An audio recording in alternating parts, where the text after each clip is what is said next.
Kailangan ko akong magtipon ng pera para kako kay papa mo. Kasi nga po ayoko ipadanas yung nadadanasan po nila ngayon na yung nadanasan ko po noon. Na ayoko po ipadanas sa kanila po. Sobrang hirap po pero kaya po. Yun po ayoko po talaga ipadanas sa kanila. Yung hirap na yun. Pag naalala ko po yung hirap namin Kuya Efren, kung saan po kami nang dadayo ng papa ko, makakain lang po. Good morning everyone, isang mapagpalang umaga po mga katuwang. Muli po ito po si Efren Espanyol, ang inyong small YouTuber. Ngayong umaga mga katuwang,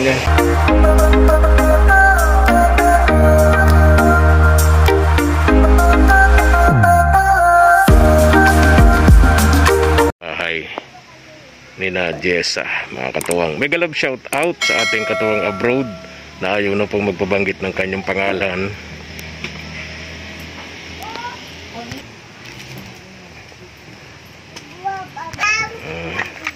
Hello mga bata, kumusta kayo? Tanghalian na yan?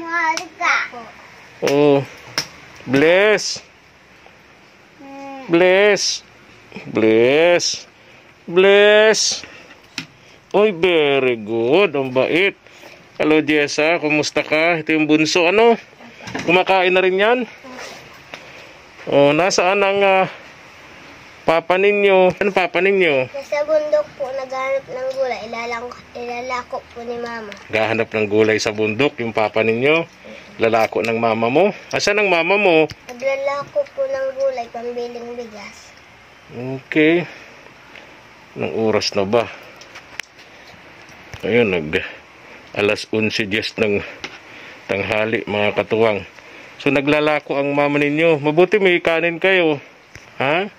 Nag-utang po ako dun sa kapitbahay po namin. 2 ganta. Nag-utang ka ng bigas sa kapitbahay ninyo? 2 ganta? Bakit ubos na yung bigas na dala ko? Opo. Ubos na? Ate. Sardinas ang ulam nila. Saan galing ang sardinas nyo, Jessa? Ha? Inutang ko po sa tindahan. Inutang nyo? Tindahan? Kumakain na pala ito ng kanin, Jessa? Yung bunso ninyo? Ayubos man ng ulam. Ha? Inubos ang ulam? Ayaw natin. Duro walang baga. Ano si Papa P? Papa P! Saan ka na? Dito yung tinapay nila. Papi! Wala si Papa P. Ando yung tinapay ng mga batang ito.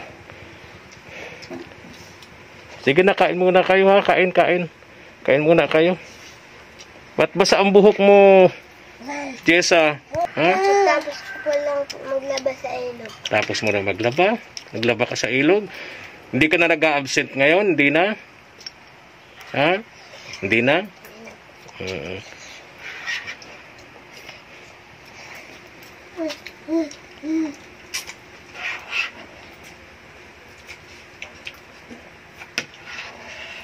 Buti yung tatay nila. Gumaling-galing na raw po mga katuwang. Pero sinusumpong pa rin ang sakit. Pero walang magawa. Doon po sa bundok naghahanap ng mga gulayin. At ilalako naman po natin Shirley, yung nanay ng mga bata, para may pambili po ng bigas.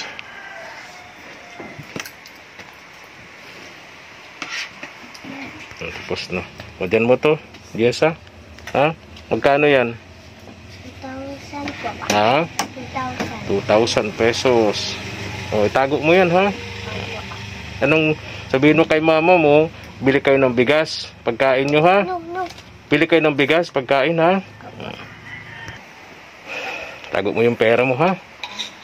Bigay mo kay mama mo, ano? Pagdating, bigay mo kay mama mo, ha? Okay. Andito na si Ate Shirley. Papa P, kanina pa kita hinihantay yung tinapay. Kanina pa kita hinihintay dito yung tinapay ng mga bata, talaga. Ate Shirley, nakagaling? Nagtinda po ng ubod po. Nagtinda? Ito po. Ubod ng niyog. Magkano yan? 30 po. 30 pesos? Opo. Napakahirap kunin yan, ha? Opo, ano po? Una, puputulin pa yung puno ng nyug. Opo. Tapos, tawag doon, nililinis pa yan. Mula sa mga dahon, ano. Tapos, 30 pesos lang. Opo. Di kalahating kilong bigas lang yun. Opo. Sabi ni Jessa, nangutang daw silang kalahat ng ano, 2 gantang bigas, pinagsaing daw nila. Tsaka ano, sardina sa kapitbahay, sa tindahan. Mabuti may nagpapautang. Mayroon po, pag bata po, pag dadating ko po, binabayaran ko po. O, paano yun? Hindi nabili. Bili na po yung dalawa po. Nabili na yung 2. Opo.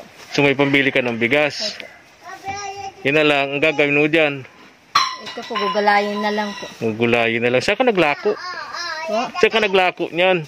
Diyan lang po sa labasan po, nabibili naman po, pong ginagawa naman po nilang lumpia. Lumpia. Tsaka masarap din yung ano ha. Nung bata pa ako, paborito ko yan eh. Ang pansahog dyan, sardinas. Masarap yun. Opo. Sa mga kasalan sa barangay, yan ang usong-usong panghanda eh, ano? Opo. Ubod. Oh, kain ka na. Malayo yata ang nilalakad mo. Ha? Malayo yung nilakad mo. Malayo po. Buti yung bata, hindi na nag-absent, ano? Ano po, nung ano po, 2 araw po siyang hindi po nakatapos. Bakit? Bakit? Gawa po, kailangan ko po mag-asikaso ng, kailangan ko pa po ipasick up yung ulit po asawa ko. Gawa pong, pag naihi po siya, medyo may nalabas pong konting dugo po. Oo, may infeksyon. Pinapangabahan ko po. May infeksyon yun. O tapos, may binigay akong pera kay Jess, bili kayo ng bigas niyo, ano? Tapos ano nangyari? Doon sa pa-check up mo doon sa asawa mo. Pag ano po, pag ihi niya po daw po, nasakit ang ganito niya pong puso. Oo, may po, infeksyon. hindi ko naman po alam kung sa ano naman po yung sakit ng mga ganyan. Ay sabi, nasa bundok daw. Naghahanap ng panglako mo, pantinda mo. Ay kumusta? May sakit pa? May nararamdaman pa? Wala, pag ano po, pag nalilipasan po sa pagkain, nasakit po ang tiyan niya po. Tulad ngayon. Anong oras yung darating? Mamaya pa po yun. Mamaya Minsan po pa. nadating po siya 11, alas 12 po. Mag-alas 12 na. Darating na yun. Sana maabutan ko, ano? Mamaya po minsan po. Minsan alauna na, wala pa po. Talagang Opo. baka ulcer yun. Ano? Kain na muna, Ate Shirley. Lapag mo muna yan. May tinapay dyan, Pasensya na po kayo, April, ang dami po labahan. Kaya nga, naglaba daw si Jessa. Opo, po. Oo. Hindi naman po kasi po ako gaano pang nakakalaba, kaya kailangan ko po maghanap ng makakain po namin. Ikaw ang naglalako. Si Kuya ang kumukuha ng gulayin sa bundok. Ikaw naman ang naglalako. Opo. So si Jessa, yung mga pagsasaing kaya na niya. Opo. Yung paghugas, paglaba-laba ng damit, nakakaya na nitong bata. Opo. Sa ilog. Opo. Problema, baka makasanayan mo. Alam mo naman, tag-ulan ngayon, baka mamaya. Po sa kanila, sabi ko po sa kanya, wag po siya maglalaba ng Kaya, madami. ibig ko sabihin, tag-ulan ngayon, baka mamaya, di nyo namamalayan, baha na. Hindi naman po, dito naman po siya naglalaba po sa bahay po. Dito. Pag-ano ko po, sinahasawan ko na po, tapos siya na lang po. Binabal naman na lang dun sa ilog. Okay. Pero kahit na, siyempre ilog pa rin yun. Nagbabanlaw ka dun, di ka nagmamalay, kontento ka, mamaya, baha na pala. Ingat-ingat na lang, ha? Opo. Okay. Ayan. Sige, pasok ka muna. Kain na, Ate Shirley. Kain din po kayo. Oo, salamat. Salamat. Kain din po kayo po. Sige na. Buti itong anak mo, may diskarte, nangutang ng sardina sa tindahan. Pag ano po, sabi ko, pag wala pa po ako, diskarte pa po ako, nagtitinda pa po. Sabi ko, mangutang muna po. So pagdating mo naman, may pera ka, babayaran mo. Kuya Efren, tatapatin ko na po. Yung pong bigas na binibigay niyo po sa amin kasi po nag-alis po kami. Binawarasan po dito po. Ninakaw. Opo. Usko po, pambihira naman. Binabarawasan po nila na hindi ko po alam. Ninakaw yung bigas. Wala ba kayong pwedeng pagtaguan ng bigas dito? Wala kayong pwedeng pagtaguan ng bigas ninyo para hindi ninanakaw? Wala po ang nasa bahay. Wala Katulad po. dyan, pwedeng magdaan dyan. Pwedeng dumaan dyan, ano? Walang seradora yung bintana nyo. Ano? Ito, wala din seradora. Wala po. Kaya papasukin talaga. Ay, nako. Yung mga bintana nyo, walang pansara. Talagang papasukin. Ano? Sabi ko nga po. So yung dala namin bigas, hindi masyadong napakinabangan. Pagdating nyo rito, Kauubos lang po kasi po, kauubos lang po ngayon po. marami bang ninakaw? Madami po. Diyos ko po. Pambihira naman mo. Duda mo, taga rito rin sa inyo. Opo, taga dito. Taga dito din, may gawa. Mga baba. So baka mamaya, yung mga dinadala namin, mga dilata, baka yun, ninanakaw din. Iyon na nga po. Ha? Kaya sabi ko nga po kay, sa asawa ko po. Dapat mabilhan to ng pangsara. Yung bintana nyo ayusin, di ba? Di ba? Walang mga pansara, ano? Wala po. Kaya mawawala talaga yun. Wala pong pasara. Tulad niyan. Mabuti na lang may nagtitiwala sa inyo, nagpapautang.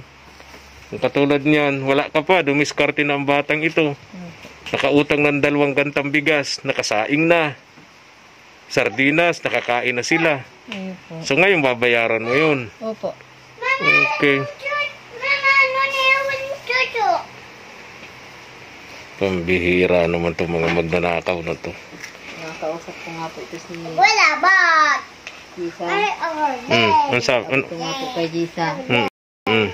Kailangan ko akong magtipon ng pera para kako kay papa mo. Kasi nga po ayoko ipadanas yung nadadanasan po nila ngayon na yung nadanasan ko po noon. Na ayoko po ipadanas sa kanila po.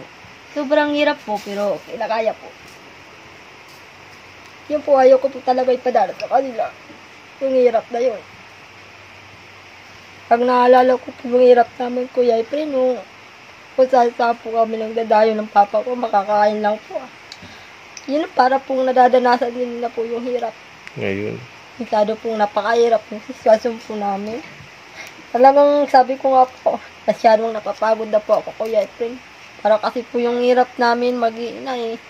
Kasi parang nadadanasan ko na naman po yung nakaraan ko po. Wala po. Talagang sobrang hirap po ng buhay ko po. Hindi ko po alam kung paano na po ay. Sabihin Isa din. nga po, naaawa ako kay Gisa kasi hindi na po siya nakakapasok.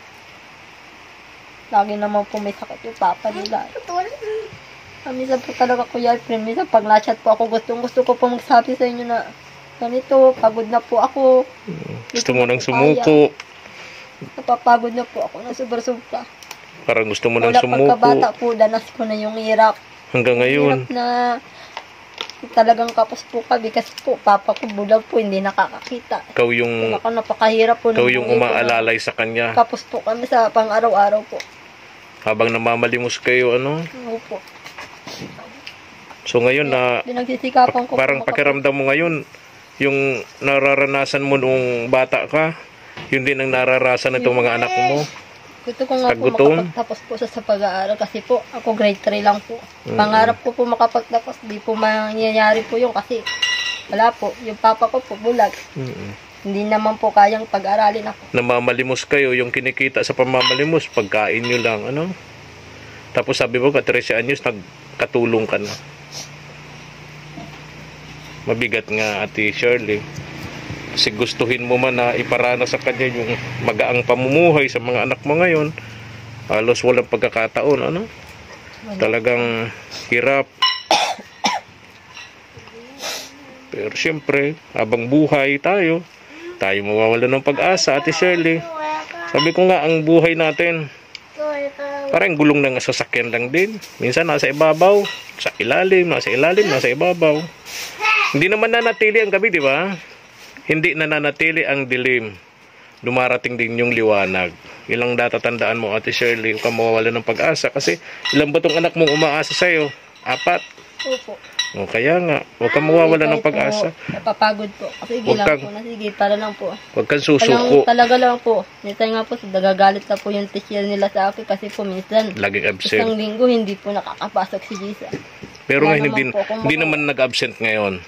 Madalang na yung absent Ngayon niya. naman po, 3 araw po siyang pasok po. Tapos 2 araw hindi po makapasok.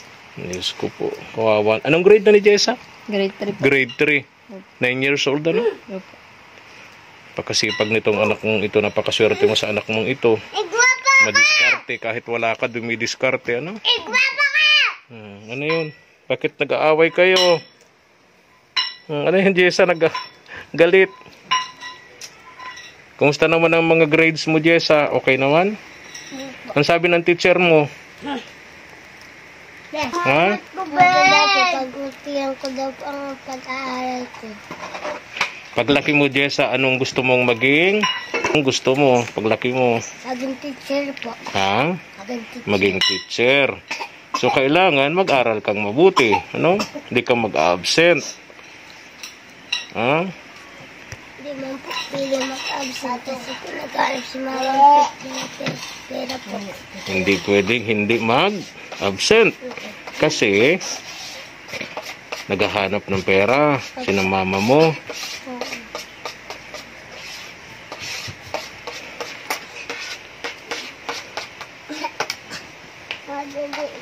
O, paano, Ate Shirley, ha? Hindi ko na mahintay yung asawa mo. Ha? Kuya Jason, bahala ka na dyan. May pera kay Jessa. Bili kayo ng bigas, ano? Opo, andito po. Maraming salamat po Kuya Efren. Pabili sana naman po kami yung bigas po.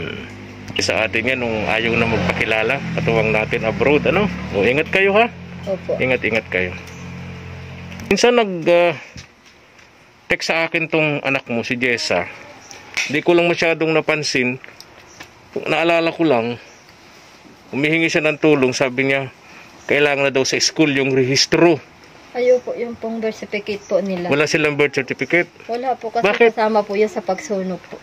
Kasama dun sa mga nasunog, dun sa bahay Humingi ninyo. po sa akin ng teacher nila kasi kailangan daw po yung para Oo. kung hindi daw po maibigay, Hindi makakasama. babalik ulit po siya sa grade. Tama. O anong sabi mo dun sa teacher? Sabi ko po, magdidiskarte pa po ako ng pangkuha po at may bayad naman po pagkuha ng certificate So, po. bali ilan sa anak mo ang nasunugan ng rehistro? Itong 3. Opo. Ito, wala pa naman. Ito po. Lahat po yan. Ito lang po 3 po. Ay, 3 yan. Opo. Walang rehistro. Wala. Nasunog dun sa nasunog na bahay nyo. Okay. Tatanong mo na sa civil registrar kung magkano ang bayad. Ano po Pagpakuha sa natin sa PSA. Pagpabuklot po, 280 daw po. 280. Okay, sige. Sige, ha. O yun, ha. Alis na muna ako, ha. Bili kayo ng pagkain nyo, ng bigas nyo, ha. Maraming salamat po. Maraming salamat po Kuya Efren sa mga tulong niyo po sa akin.